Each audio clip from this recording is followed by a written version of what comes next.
How can you tell if you have a fungal overgrowth? It's never ever normal to have fungus overgrowing in your body.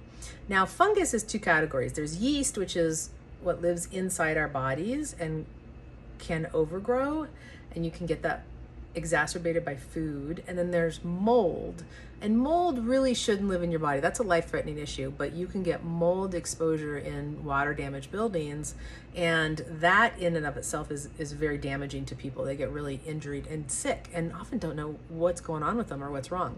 So you need somebody who can distinguish between those different things, because there are big differences. And there's also you have to test for mold. Let's just talk about mold for a second. Even though I said, how do you know if you have fungus? Actually, I'll come back to mold. So how do you know you have fungus overgrowth in your body? If you crave sugar, if you have a white coating on your tongue, especially in the back or the back in the middle, if you get bloated after you eat, that can be fungus or bacteria. If you have rashes or eczema, an itchy scalp, dandruff, fungus on your toenails, which is with thickening of the toes.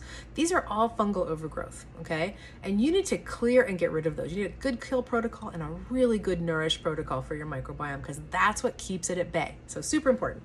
Now, mold. Mold is, and you hear people and they get mold injured, it's very serious. And mold is what grows in your world, and like black mold is the one that's really bad, but also there's a lot of other ones that are damaging to you, but less so.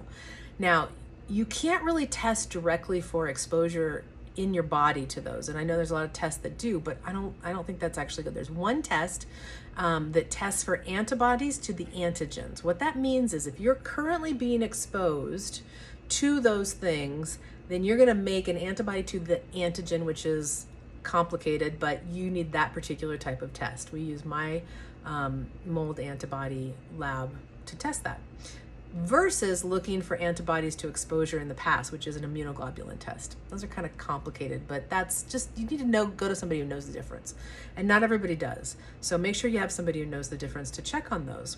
All right. And then for fungus, you can also do a stool culture, and sometimes it'll show up there, but only when it's pretty heavy duty will it show up. Sometimes you actually have to do an indirect test looking for arabinose, which is on an organic acids test, or go to somebody cool like me who does muscle testing, all right? But you can also just use your symptoms. So there's a lot of ways that you can figure out if you've got those things. And usually if you have those things, you have other things going on. So you can't just treat that one thing. You got to do all of it, which I know makes it really hard. But I hope that's helpful. All right. Have a great day.